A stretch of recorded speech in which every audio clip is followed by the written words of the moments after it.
Wherefore, Series 2, Episode 33.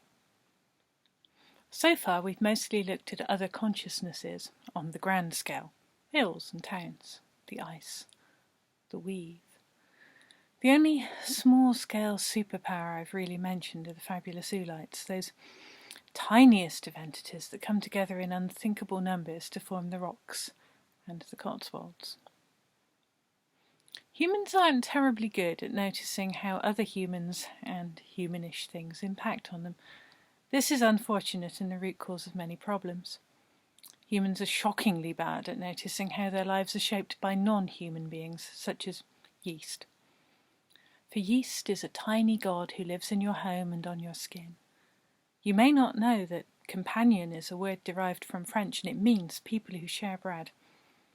And there the yeast is, shaping our notion of human relationships.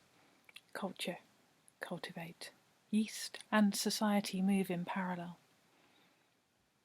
Wild yeast tamed people.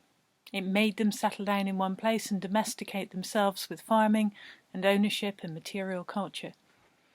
Although in fairness to those ancient yeasts, they did not know that humans would take settled life to such unreasonable, unsustainable extremes. The yeast cannot be blamed for all the things humans have done based on settled living. Why did we stop being mobile hunter-gatherers and become farmers?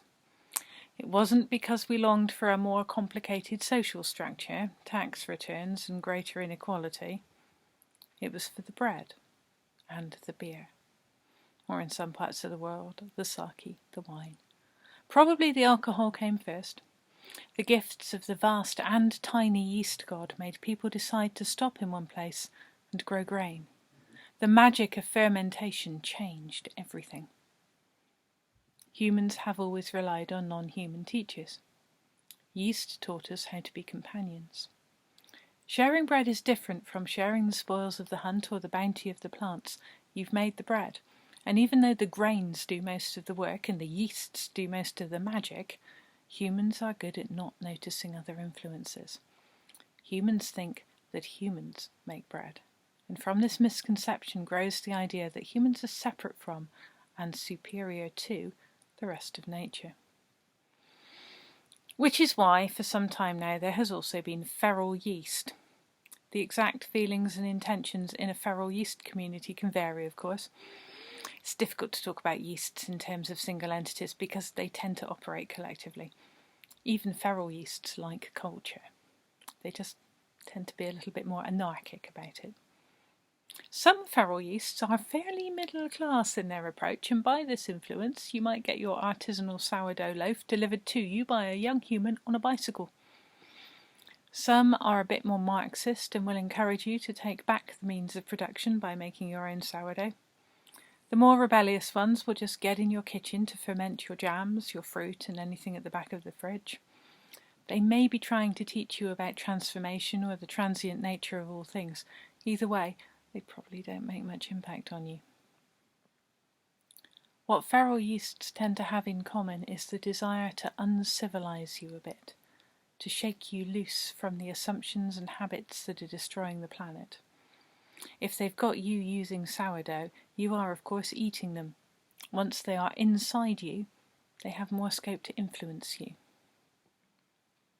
Is it the influence of feral yeast that has John Bassett running a largely outdoor theatre festival on the horrendously wet weekend at the start of October?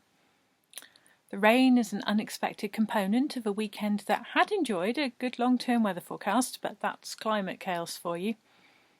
It is gloriously ridiculous, with soaked actors and small socially distanced audiences and lanterns against the encroaching night.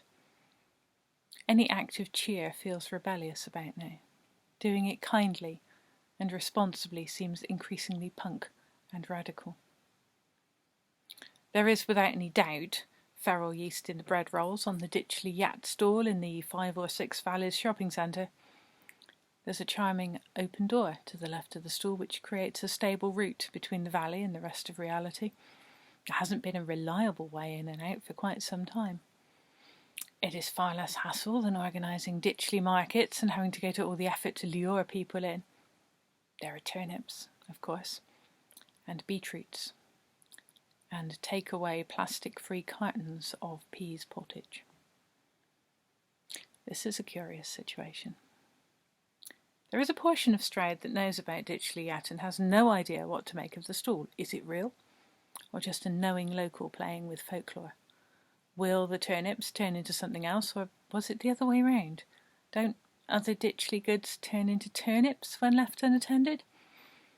It is good to make people feel that their folk traditions are relevant and that it is worth remembering the details correctly.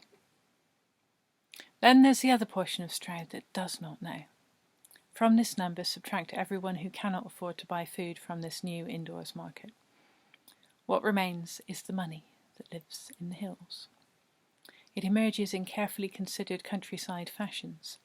It may carry a handmade basket. It cannot resist anything labelled as artisanal. The money in the hills may have another abode in London. It may fly abroad for holidays a few times a year, but the rest of the time this money, and the people infected with it, likes to feel virtuous by buying plastic-free locally made artisanal peas pottage and authentic traditional Ditchley Yat bread rolls, amongst other things. Money is a lot like yeast. Small things that come together. There's not much point thinking about the influence and intention of individual copper pennies. But when money hunts in packs, it destroys some lives, manipulates and corrupts others, and wreaks havoc. Money gets inside people in its own ways. It will live in your home if you let it. Yeast and money used to be natural allies in the work of civilizing humans. The feral yeast has broken away from all of this, and it means to get inside people and challenge the status quo.